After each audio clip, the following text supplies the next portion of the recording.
I looked at my other panelists, everyone is involved in a family business. And I asked Amaya jokingly, have you invited me as a politician in politics in India can often be considered a family business. But since you asked me a question about my background and how I entered politics, Amaya, I'm a hardcore South Mumbai. I grew up in South Mumbai, studied at Cathedral and John Brown School.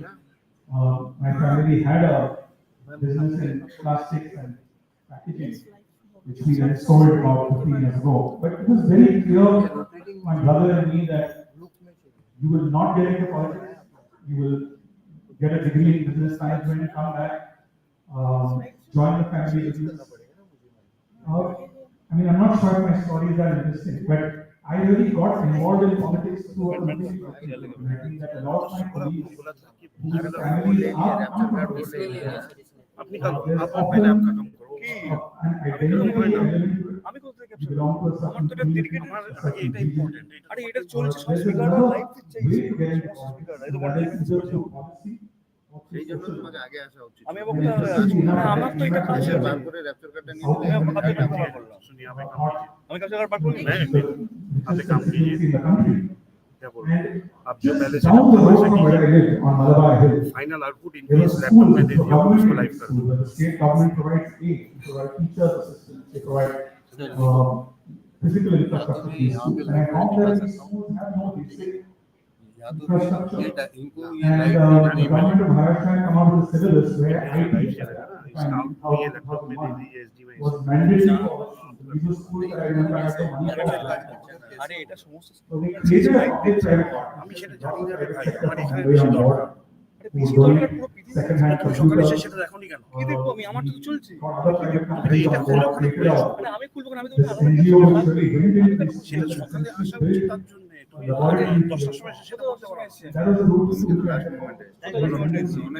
আরে আমি তো আমার জন্য capture card দিয়েছি বসে গেছে ঝাড়টা খেয়ে দিয়েছিলে কিন্তু ডেসিং চলছে আমার নিয়ে নিলে आपको जो मैंने मेरे को कुछ चेंज करना चाहिए नहीं ये निकाला मैं को আমি তো বললাম আমার ক্যাপচার কার্ড লাগবে আমি নিকাল দিই आपने बोला मेरे को तो ये मैं तो बोला জিনিস চলছে তুমি সেটা আরে আমাকে তো তুমি একটা ক্যাপচার কার্ড থাকবে সেটা যোগাযোগ করতে না কিছু চেঞ্জ করছো মানে চেঞ্জ করো না আমি বললাম পুরো সিরিয়াল বানাকে চেক করে সেট আরে আমি বললাম তুমি ক্যাপচার কার্ড তোমার এখানে কি আছে তোমার আপলোড হচ্ছে তাই তো হ্যাঁ এটা যাচ্ছে তো যদি তোমাকে ভিডিও আউটপুটটা তুমি সেটা আপলোড করো তাহলে তো হলো আপনি করে এখন তো কেটে যাবে कैप्चर से तो आप यहाँ पे आ रहे हैं यहाँ से एक आउटपुट इनको दे दीजिए एक्सटेंशन ये वाला जो जाएगा उसका एक आउटपुट यहाँ दे दीजिए तो वो स्ट्रीम कैसे कर पाएंगे उसको अपलोड करेगा उसका भाई এরকম হয় না তোমাকে তুমি আমাদের কলকাতা করো নি আমরা আউটপুট দিয়েছি তুমি Personally, I was 27. I was one of the youngest MPs in 2004 when I first got elected. But the truth is, whether it's in politics, whether it's anyone else on the planet, we are privileged and that we have the opportunity to serve at these levels, whether you're MD of a company, whether you're CEO of a company, whether you have the ability to enter parliament at the age of 27. It's not something which happens to normal 27-year-olds. And for me, that lesson when I came in at the age of 27 was, I have to be number one, always grateful for the fact that I got this opportunity because I come from a family that has a background in this. I see 27-year-olds struggling each and every day to get a municipal corporation, get about parliament, and there's an assembly and then a parliament election. And you have to work twice or thrice as hard and be as committed to the profession that you're in. If you've been given that opportunity, you've been essentially, because you have this background, you've been given this opportunity to serve at a young age. So, Amaya, for me, those are the things that sort of keep me motivated. Even when there was a period where I debated office, especially as minister, policy was an area which I was committed to. I was moving around the world, different organizations, in many places involved with your father as well. But staying true to that social work was very, very important. And even today, the kind of social in some ways are linked to politics, so that's what really keeps me active on the ground. Actually, very inspiring to see you doing. I want to jump to Parth. Parth is the MD of JSW Paints and sports. So, I mean, that will come to the audience. Correct. But I was actually going to jump to the auto part. I mean, Parth, since you've come on board, you've seen massive growth in JSW the last decade or so. And the entry to several new businesses, so many businesses you enter, paint, auto. So in a way, you're an entrepreneur within, like in a way, a startup entrepreneur within your system. So can you maybe detail us a bit on your journey? What were your challenges, and how do you say what one route towards startup, but then in a way you use in an in-house startup within your corporate setup. So maybe you can detail a bit on your journey. So thank you. First of all, good morning and great to be here. Great panel. Abu, thanks for having us. Aman, thanks for having us. I studied in the US and I finished my undergrad in 2012. And then I worked abroad. I worked in New York at a hedge fund, and then I worked at a steel company in Japan, JFE Steel, for a year, and then I came back to Mumbai for a short period before I went back to the US for my MBA. Funnily enough, all four panelists other than Abu, we all went to Cathedral, all of us here, and then three of us were in Boston together at business school as well. So, but when I before going to business school, I think I had a conversation with my father. And one of नहीं क्या करना है the things बता रहा that we हूँ spoke about is that camera आएगा ना very तेरा much against camera He said that, तो यहाँ से एक आउटपुट लिया हुआ है आउटपुट दिया है ना तुमने इधर so large and they इसका can आउटपुट इसको दे दो नहीं नहीं इसका आउटपुट भी इसको देखो और इसका एक आउटपुट तू भी ले ले तो तेरे को क्या आएगा लाइव फीड आएगा पूरा प्लाज्मा में लाइव फीड जाएगा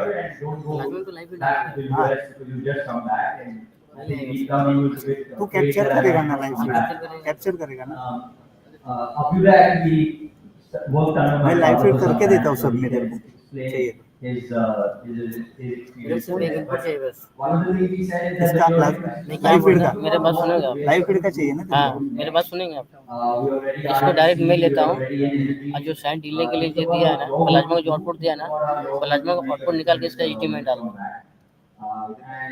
एक मिनट देखो लाइव फीड में दो कनेक्शन चाहिए ना खाली एक ही कनेक्शन चाहिए इनको भी देने का है ना हाँ चलो हो जाए mature businesses in developed countries have succeeded and how mature businesses have not been able to reinvent themselves in that way.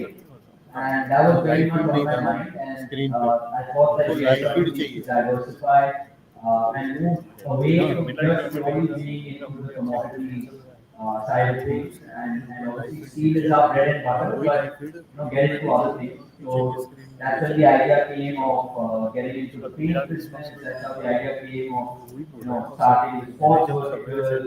That's how the idea came of starting a small venture capital fund, which was tech was just growing at the time, and we not have a role to play. We didn't have a role to play. So when I came back, I obviously started the paint business, started conceptualizing that. Also took over some of the loss-making businesses of the group. जैसे पहले तो से कोई शोर नहीं होती है जैसे पहले सब देखते हैं कि चेक करते तो करना चाहिए The loss-making businesses of the group. Cement was one of them.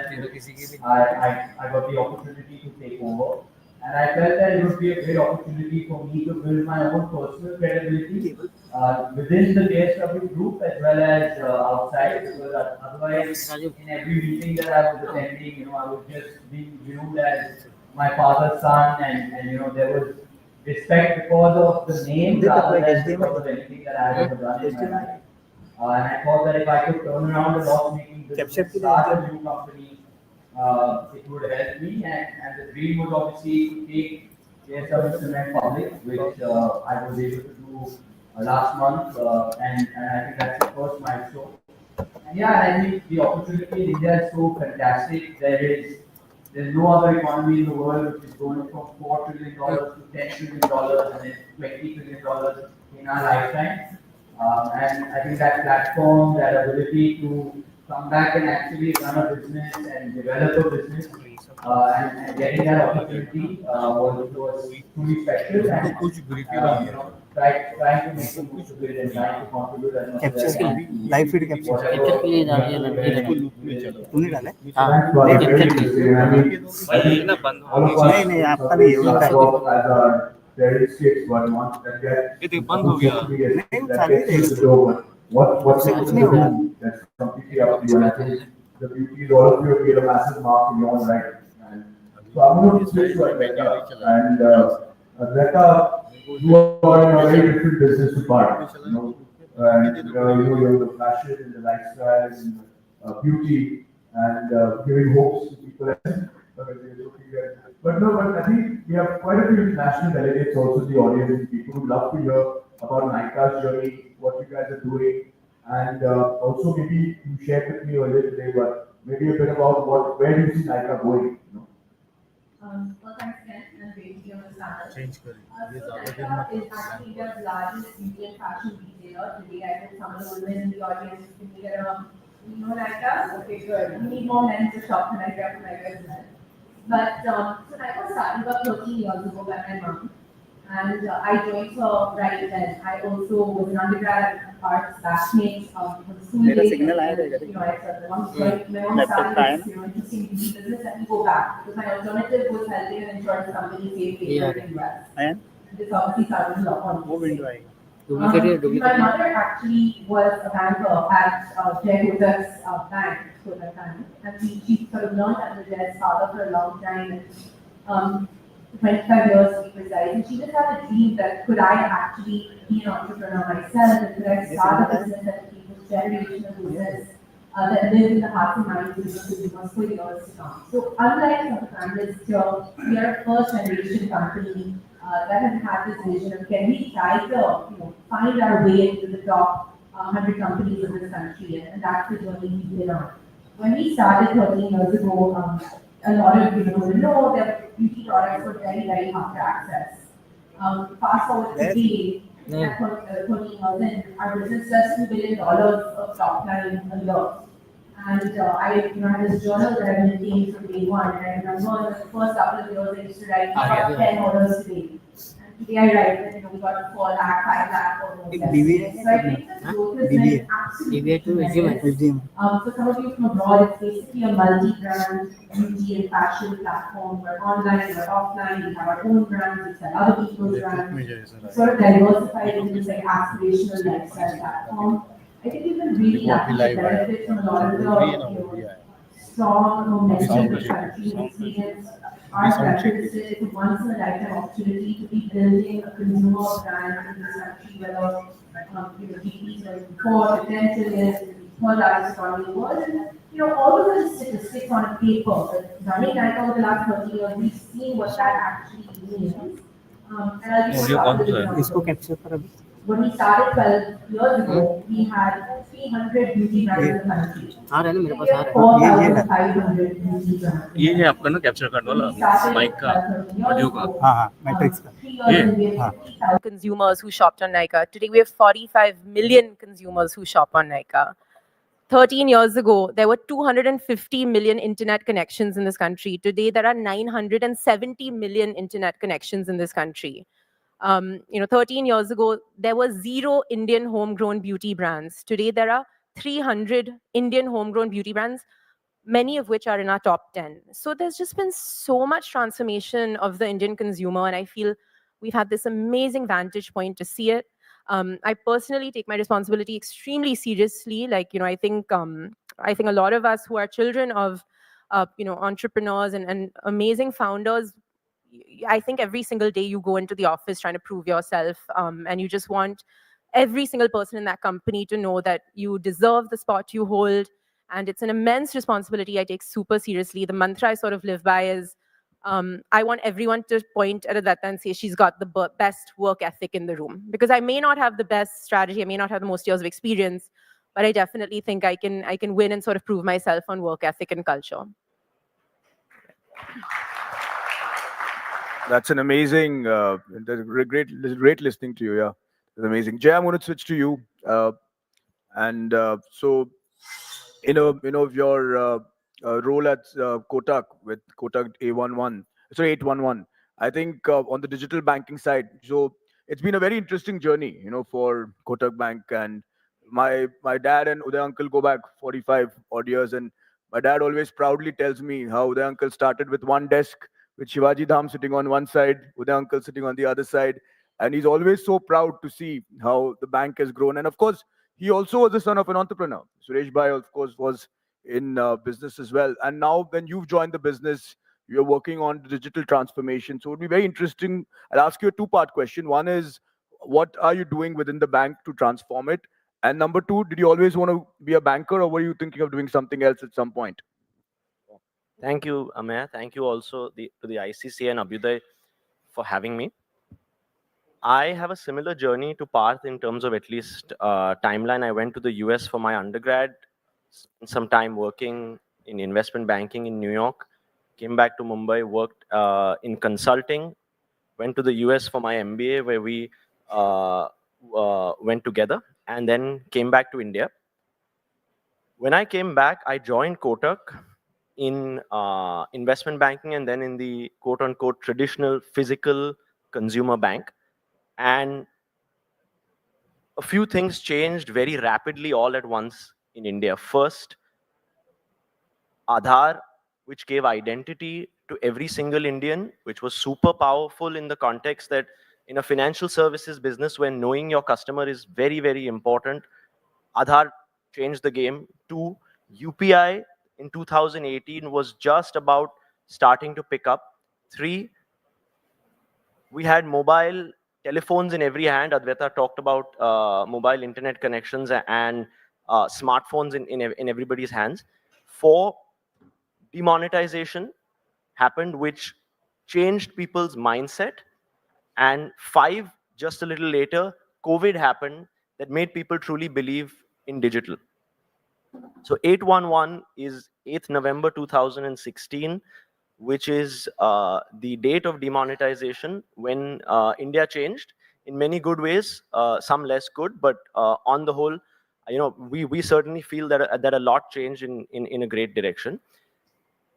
One quick context for my time at business school, we had a professor called Clay Christensen who taught a class on disruption and how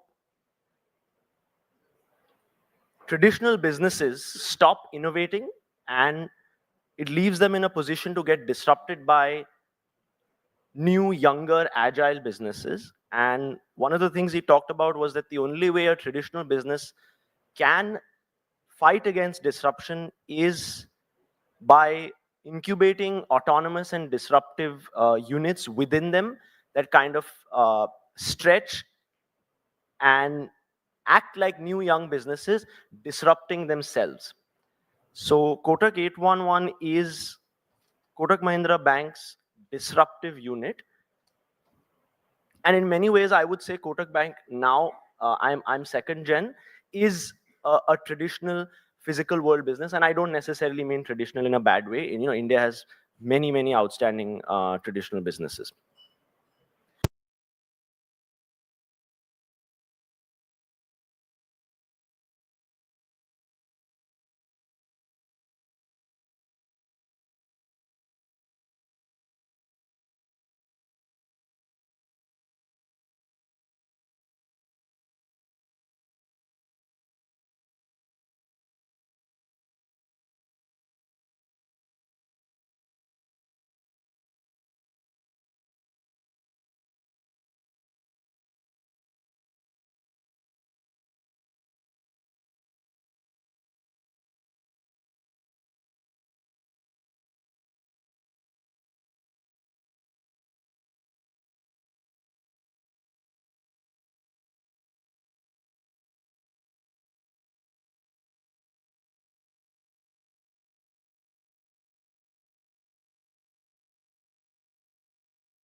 to have a laser sharp focus from day one. So, Abu, of course, one of the privileges of being president is you go last. So, I think, but of course, I think what, I'm very proud of my friend Abhyuday because from the time he took over his company till today, the transformation that he has achieved at Jindal Stainless has been nothing short of phenomenal. But today we see the success. But I know the challenges that he faced when he joined. And I think, the hard work that he has put in is, I would say, no less than a first generation entrepreneur, maybe even more, because sometimes taking over a legacy business and sorting out the issues and really scaling it up is even more challenging than starting from scratch. So, Abhyuday would love to hear a bit about your journey, your challenges, and how you overcome them. Well, thank you, Ameya. And I think it was lovely to hear everyone's journey.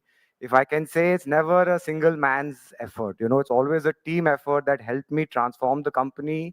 And I would like to actually thank the mentors. I've grown up in a family of amazing mentors that I can.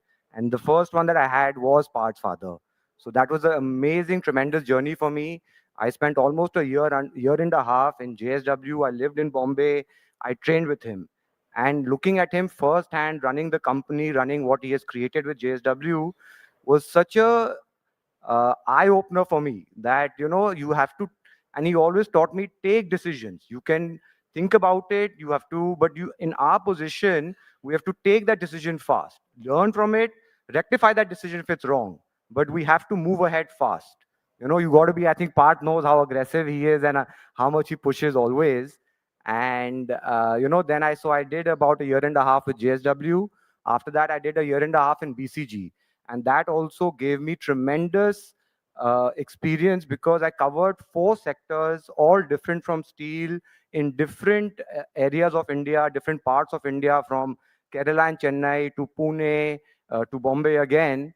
And that also taught me how much you can learn from other industries, incorporate that in your business. I learned a lot. I've worked in cement, so I learned how to deal with dealers at that level, how different it is to deal with a dealer in Tamil Nadu versus a dealer in Kerala. I mean, they see totally through a different lens. And around 2014 and 15 is when I joined Jindal Stainless. It was definitely a tough period, but it also gave me a lot of learnings at that point, that you got to roll up your sleeves, you got to get involved with the people, got to get involved with the team. I basically listened to the market. I heard my customers, I heard my suppliers, I heard my employees first, that where do you guys see the challenges? Where are the small things that we can change that will make the biggest difference? And that's how I started the journey. Thanks, Abu. I think that's very, very inspiring. Milind, I know you have to leave, so I want to ask you one. Sad that I have to leave because such a brilliant panel. I'm learning so much from these young people, and I'm sure everyone from India will agree that the future of India's business is in good hands with all these young entrepreneurs who are very firmly grounded despite the background they come from. My second round was going to be a bit more on geopolitics and also in terms of business growth. So from a political point of view, I think one thing which your ethos, your family's ethos, has been that no matter what the views are, take everyone together. But today, geopolitically, the world is going back into camps in a way. You see one, and I think and again, India has always tried to keep relationships with all. We've believed in a multipolar world, in a multipolar relationship. So have you. I mean, you've built strong relationships from Iceland to Singapore. And I think even your work with Iceland on the Arctic. Sorry, I was going to say Antarctic. On the Arctic has been truly phenomenal. Looking at that today, how do you see can India navigate these stormy waters? And I know it's a tough one, and maybe in the future you will be sitting in government dealing with it. But I think just a quick, how do you think India can navigate these stormy waters while maintaining strong relationships with all? Because US is an important relationship, China is an important relationship, so is the Middle East. Saudi is a great ally of ours, but yesterday they signed the mutual defense pact with Pakistan. So it's such a turbulent time. So how do we navigate that? It's true. It is a very turbulent time. And I don't think it's just a turbulent time in geopolitics. It's also a turbulent time within countries. And, if you look at what's happening with the United States today, a large part of it is because of America spending $8.5 trillion on this war on terror, during which time America lost the innovation edge. The actual percentage of GDP spent on innovation came down as compared to a country like China, which is why when you look at everything from space to nuclear fusion to drones, robotics, humanoids, to some extent electric vehicles, if Path will agree, China is in many ways ahead, hypersonic missiles. So I think that it's domestic politics in different countries, whether it's immigration, whether it's the lack of spending on healthcare, on domestic issues, that has fueled and changed how America, for instance, looks at its international politics. And that's what's caused a lot of disruptions. But you're right, India's foreign policy has always been one that believed in multilateralism, that believed in from non-alignment, multi-alignment, essentially strategic autonomy. But if you just look at the news in the last 24 hours, it is worrying because this Saudi-Pakistan agreement is of concern, because now we are in a situation where our doctrine clearly states that a terror attack on India will be considered an act of war. And Saudi and Pakistan have signed that. So, of course, there are ways to navigate around that. The fact that things are getting better with the United States, we're inching closer to a trade deal. But at the same time, the waiver, the sanctions waiver for, say, a strategic port like Chabar, which was our answer to Gwadar in Pakistan, which would allow us access to Central Asia, has essentially not been renewed. So what that really means for a country like ours is that while the world is depending less on multilateral trade deals, they're moving towards bilateral trade agreements, we have to do the same. And I think we're doing that pretty well in different areas. One very good example, while we have to also diversify our investment pool. So now we have, for instance, an EFTA, since you mentioned Iceland, which is with countries like Norway, which runs the world's biggest sovereign fund, with Iceland, with Switzerland and few other countries, that's committed to invest about $100 billion into India in 15 years. So it's a difficult world to navigate, Amey, but it's largely linked to what's happening within countries. And the best example actually is what happened with the United States and NATO. The fact that America pressurized Europe to spend more on defense is largely because for the last 80 years after World War II, Europe has outsourced its defense spending to the United States.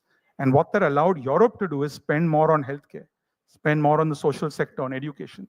And that created a huge political problem in America. So whether it's the MAGA issue, whether it's the far left in the United States, more and more Americans are saying, don't get us into international wars, spend on our healthcare. If you want to talk about national security, limit it to strong borders. And therefore, it's political pressure from within that has influenced the United States foreign policy, and that is influencing politics around the world. No, that's true. Ultimately, they say all politics is domestic. Even the international politics is local. Yes. Yeah, all politics is local. And so, Parth, I wanted to segue to you.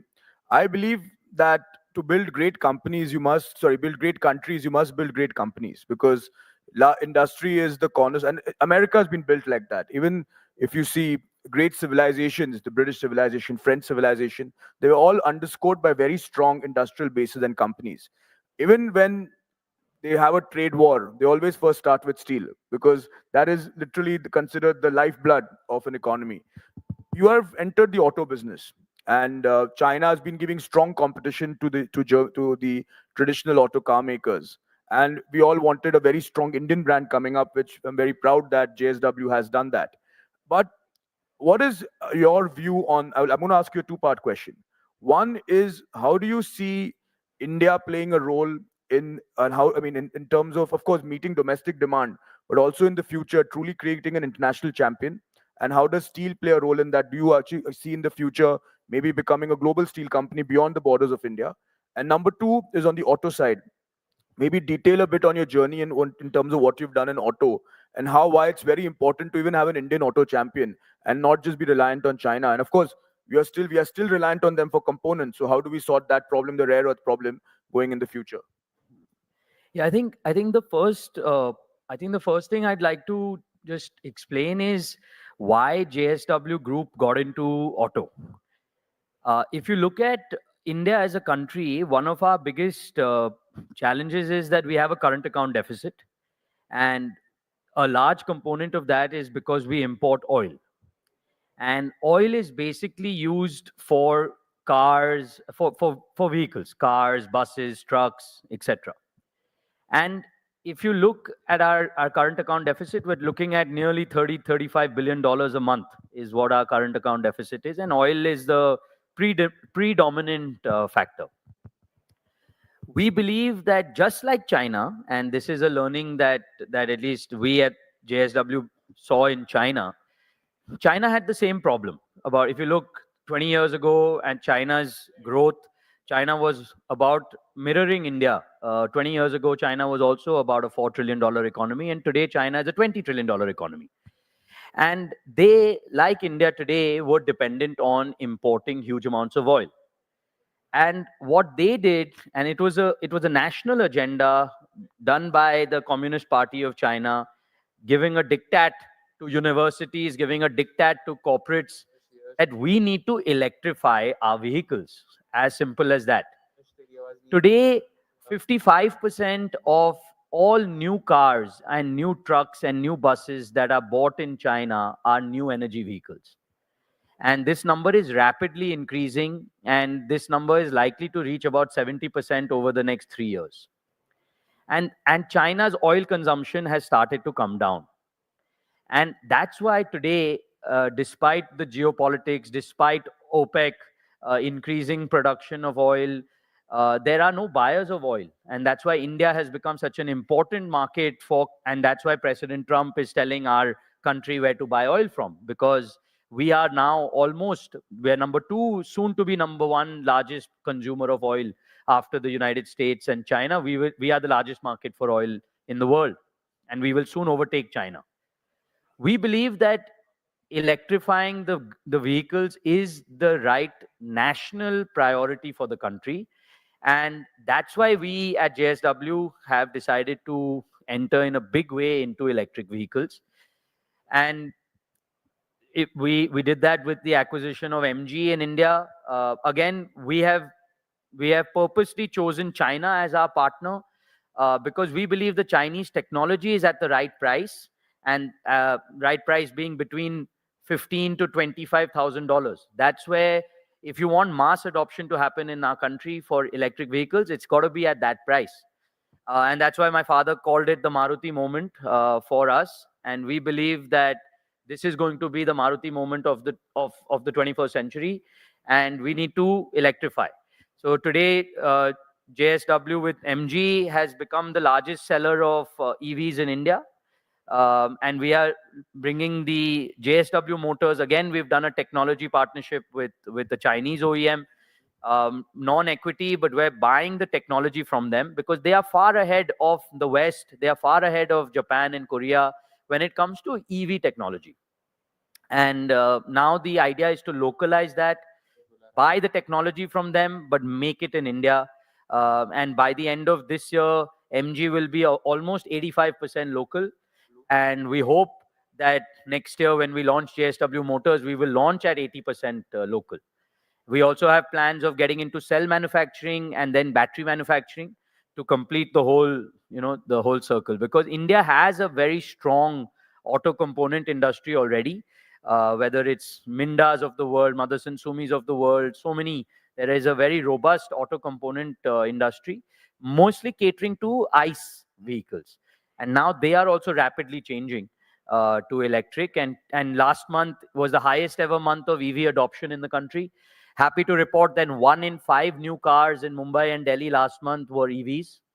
And that's rapidly increasing. August was 6.2 penetration, 6.2% in all over India. And I'm very hopeful that by March, this number will come to 10%. And we need this number to get to 30% as soon as possible. when it comes to steel, I think you're absolutely right. I think steel is a very important commodity. I think today India is the second largest consumer of steel in the world.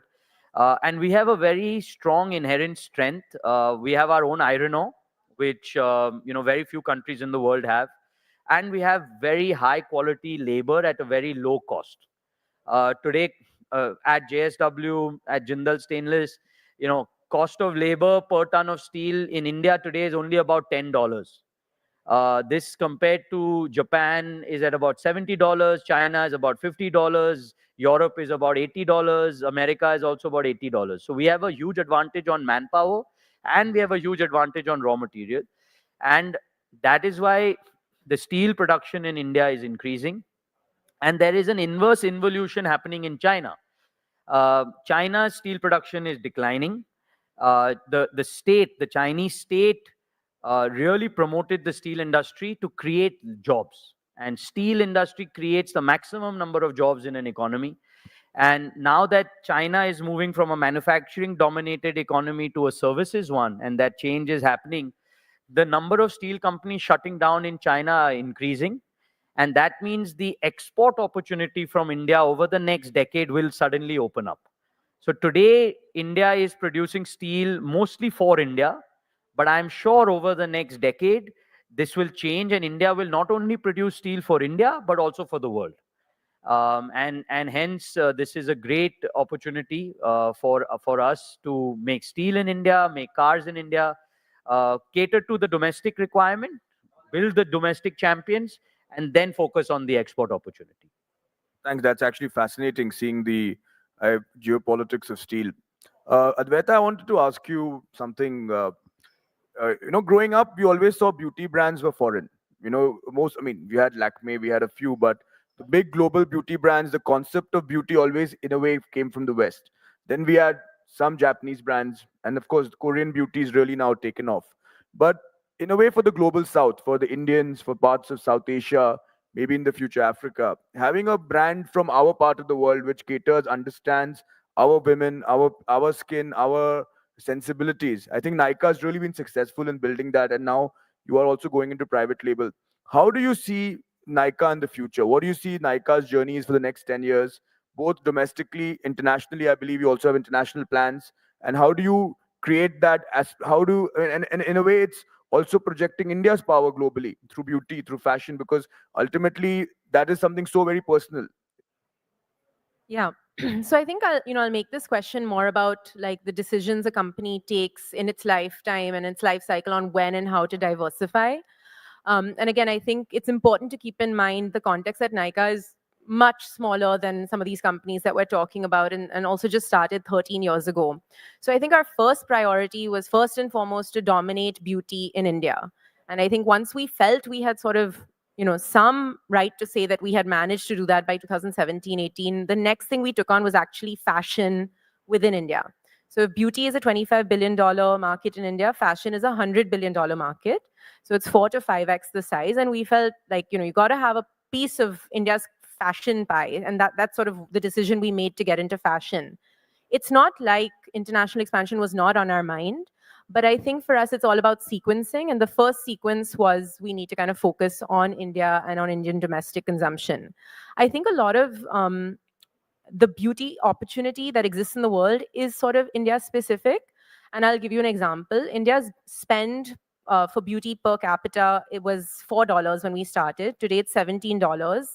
Brazil is $100, USA is $250. And by any measurement, all the experts sort of say that India will get to US's level in the next 10 years or so. So I think for us as a company, what's really important is to not lose sight of the domestic opportunity. So that definitely remains a focus. So once we did beauty, we did fashion, we then actually started another business which was to distribute to local Kirana stores. So actually, unlike quick commerce, which is taking away business from Kirana stores, we actually started servicing Kirana stores by giving them beauty products. So that was our next business play. Another play that I'm personally really excited and invested about is health and wellness. So you'll see us doing more in that space, but again, very domestic focused. Now to his question, what about international? I think there is an opportunity. We've just started dabbling in it. Last year, we entered a JV with a partner in the Middle East. And so we're opening, we have a vision to open about 30 stores over the next year across Dubai and Saudi, and we'll see how that goes. But that's sort of the limit at which, our global ambition is at the moment. And so, yeah, I think the parting thought sort of is like, I think when you're in early stages of building businesses, you kind of need to remain quite focused on your core business. It is an art of knowing when and how to diversify, with what amount of risk, amount of capital. And, I think that risk and your ability to diversify even more increases as your scale increases, but it is a matter of sort of sequencing for us. Jay, so I think one thing which we've realized in the last few years is that the global finance system is still dominated by the post-war Bretton Woods institutions and the financial framework that was created since. And in the last few years, with emerging geopolitical trends, there has been talks of creating alternatives, to alternatives on the banking side, alternative payment systems, and also government of India has been pushing a lot to also look at rupee trade, bilateral rupee trade for at least for settlements with certain countries. I mean, for example, a country like Nigeria, India buys a lot of oil from Nigeria. We sell a lot of auto and other industrial goods to Nigeria. There's a decent amount which can switch to rupee trade. How do you see, from a banking point of view? I mean, Kotak is one of the foremost banks of our country. I would say one of the main four pillars of the banking industry of India. How do you see this emerging in the next decade or so? Do you see alternative global financial systems emerge to SWIFT, to the US dominated system? Do you see rupee becoming, at least for bilateral trade, being increasingly used? How do you see that? And how do you see that emerge in the next decade or so from an Indian point of view? So if you think about the history of reserve currencies over the past 300 years, before around 1820, the Dutch guilder was used as a reserve currency. Then for maybe 120 years, it was the British pound. And then for approximately the last 100 years, it's been the US dollar. A change in global reserve currency rarely happens without a very substantial, transformational, and sometimes traumatic global event. In the case of when the pound became the reserve currency, it was because of the Industrial Revolution that fundamentally changed the human species and human society in the early 19th century. And then for the US to become the reserve currency, it took 2 world wars and substantial systemic disruption. I don't think it will be easy to replace, but I think that Is it working? Can you guys hear me? I don't think it'll be easy for any currency to replace the US dollar. However, the United States is not doing itself any favors in the last 15 years. And in many ways, some of their policy is possibly accelerating this transformation. That said, the only other alternative, at least till the last few years when we could have a discussion about the rupee, would have been the Chinese renminbi. And the Chinese have also got fundamental challenges in terms of lack of capital control, lack of convertibility of their currency, illiquid capital markets, closed economy. And those are fundamental changes that, to me, prevent the Chinese currency from ever getting there. In the 21st century, the Indian rupee, I would think, is amongst the best placed potential currencies to get there, but we have a lot still to do. And it is a journey of many, many decades and very, very thoughtful policy action, business action. It's not going to happen in a couple of years. Very, very fascinating. And I think if you see the history of global economy, you learn so much when you start looking at that. Of course, the Indian rupee was the currency in the Middle East till the 70s. It was the primary currency used there. In Oman and UAE, we have Sharad Bhandari ji from UAE, and whenever I'm in the UAE, they all often talk about that. We have another 10 odd minutes, so I wanted to take a few audience questions. We have such an interesting panel, and I'm sure they're bored of hearing from me. So would love to get some audience questions if we have, and please also let us know who it's directed towards. Yeah, please, the gentleman here. What prompted your mom to get into such a market that is already overpopulated and to make a niche there? Thank you for your question. I think so it was 2012. Like I said, she'd been this investment banker, seen amazing entrepreneurs. I feel like whenever I ask her what was your biggest learning as an investment banker, her learning was the power of entrepreneurship. And if you really try to commit and build a business, you can, build something of great value. And so the desire started with wanting to be an entrepreneur. If you actually go into our home back in 2012, hard to believe, but between the two of us, we had 2 lipsticks. We are not a makeup household. We did not understand the category. It wasn't from a place of loving makeup.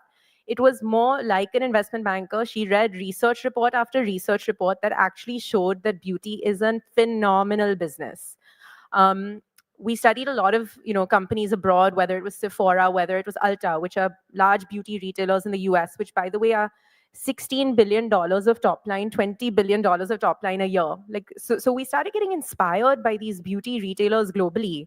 And we started asking ourselves a question that why is no one actually building a beauty platform in India? So 1, wanted to be an entrepreneur. 2, got convinced that beauty was fundamentally a good space. There are a lot of things about beauty, very high gross margin, very good repeat behavior, dominated by a couple of global brands. There's a lot of really good positives about the business fundamentally. And then I think the third thing on her mind, and to your question, I actually think she felt that it wasn't a very difficult space to enter. She felt that, both my parents were just professionals. It's not like we had some large capital reserve to deploy into this business. She actually felt that a technology-driven beauty platform was easier for her to do. She could never dream of steel. She could never dream of banking. She could never dream of those things because they were too large and too, the moat and the ability to get into those is too very difficult. But a digital technology-driven business for women, the Tatas are not focusing on it, Reliance wasn't focusing on it. It felt like it was a gap and an opportunity. And I do think a lot of Nykaa's success is actually because of my mom picking the right space at the right time. Sorry, I'm going to take a few, so please wait for me to, I'll ask Mr. Pani.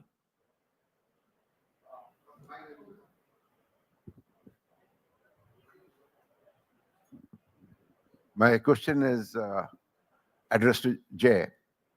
Jay, with the phenomenal progress that the payment scene has, India has seen, how do you think it will have an international impact? So I think UPI is one of the most transformational innovations that India has innovated for itself and also for the world in a long time. And at the scale of our country, the fact that today everybody from somebody affluent going to the hospital to pay 1 lakh rupees for a procedure to you paying the auto wala or the sabzi wala by a simple QR code is so powerful. And one of the things we don't really think about is how much we have taken back our national sovereignty from companies like MasterCard and Visa, who effectively charge a 1% rent on the entire flow of money. And you think about for every 1 rupee of wealth that is created, there is 1,000 rupees of money movement that happens. So the 1 rupee tax is not on the wealth, but on the money movement created. UPI is very powerful as a sovereign tool, and UPI can be even more powerful when thought of as an export. When I think about over the next 25 or 50 years, what could help the rupee stand up as a contender, as a reserve currency, having what we have as a domestic payment system that is exportable is very powerful.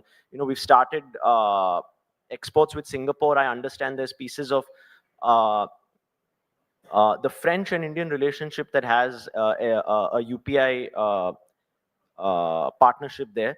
But larger is for us to build it in our own country in terms of taking it from a 1 lakh payment instrument to a 10 crore and a 50 crore payment instrument. The day that Parth can pay for cement raw material and steel raw material at scale of thousands of crores by the same railroads is when we've truly progressed. And I think there is a journey there because, of course, alongside this, there is scalability, there is fraud controls, etc. So I'm very, very bullish on UPI in India.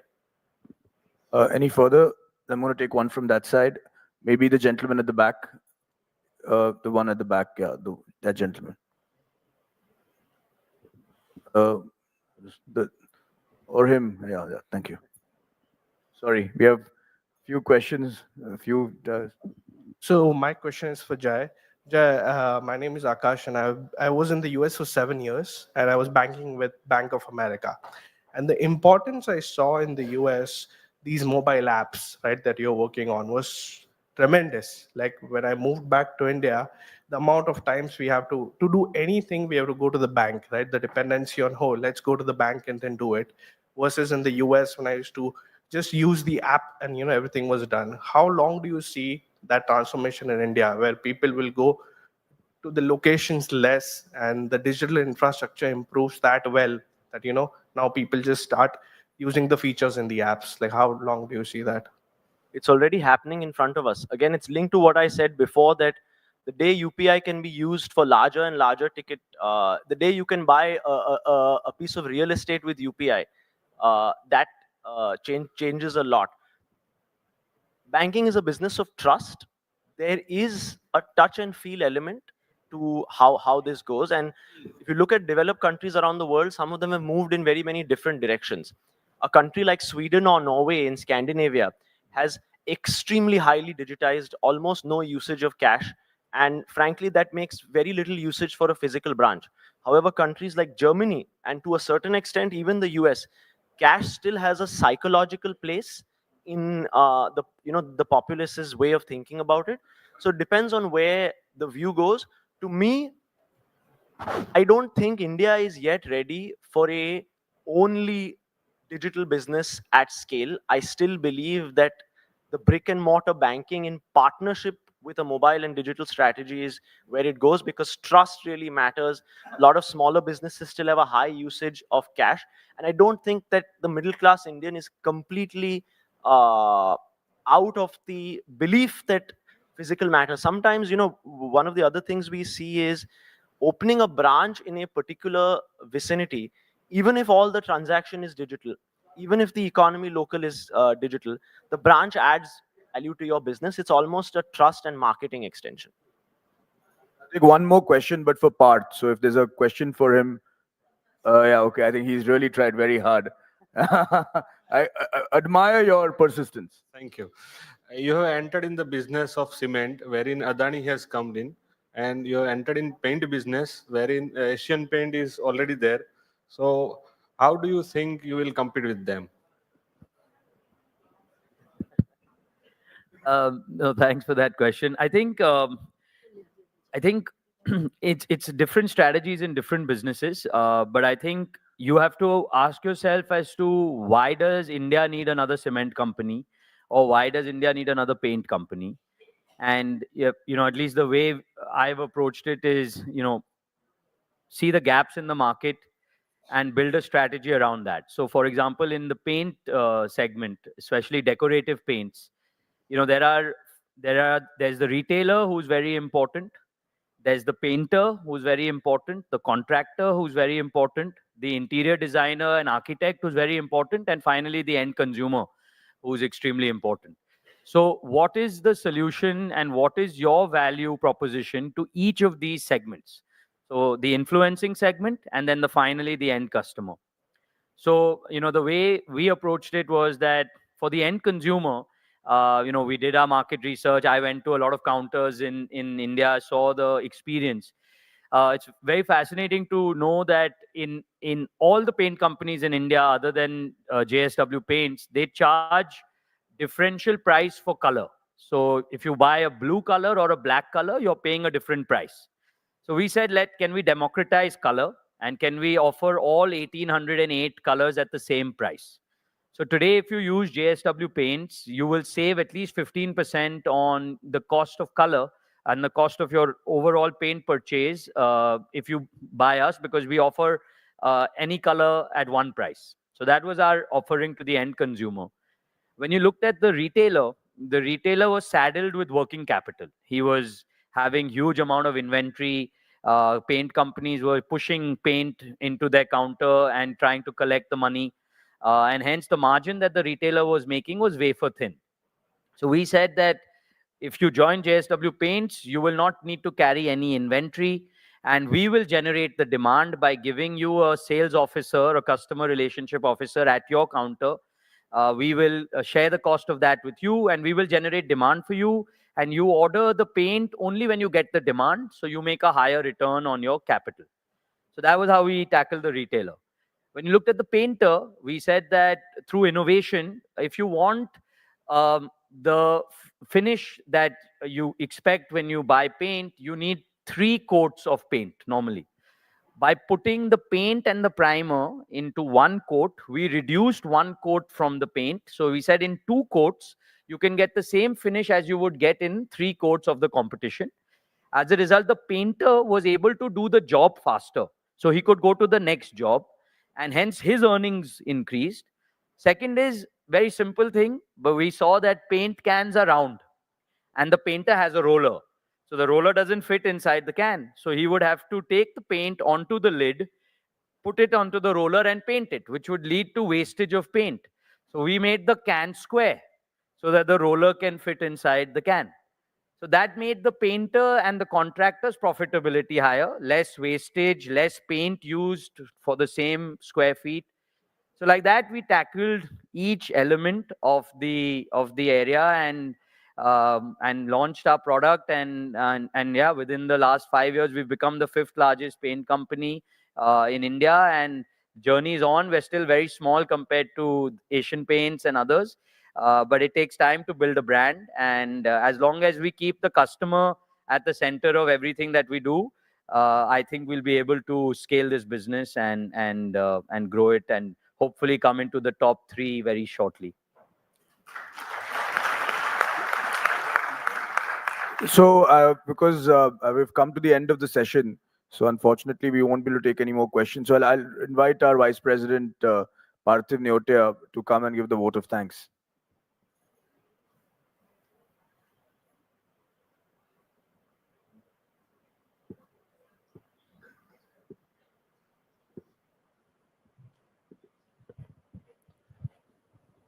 Good afternoon, ladies and gentlemen. I'm not sure how much the next generation of politics has done for India, but I can proudly say that the next generation of Indian business has a vision for India and is doing a lot to drive this country towards a Viksit Bharat in 2047. I would like to thank our distinguished panelists and new age leaders who are not only building successful enterprises, but are also redefining innovation, resilience, and ambition in India's business landscape. Your journey and insights today have been a true reflection of the spirit of entrepreneurship that is shaping the future of our country. I would like to thank Ameya for conducting such a wonderful discussion, and we've got great insights from all these wonderful business leaders. Thank you, Mr. President, for organizing the ICC Global Business Summit and this Young Business Leaders Forum, as it's given the international delegates, our participants, a lot of insight of what is there for India in the next 50 years. Thank you very much for coming. I would like to now ask Mr. President Abhyuday Jindal to give a token of appreciation to our panelists.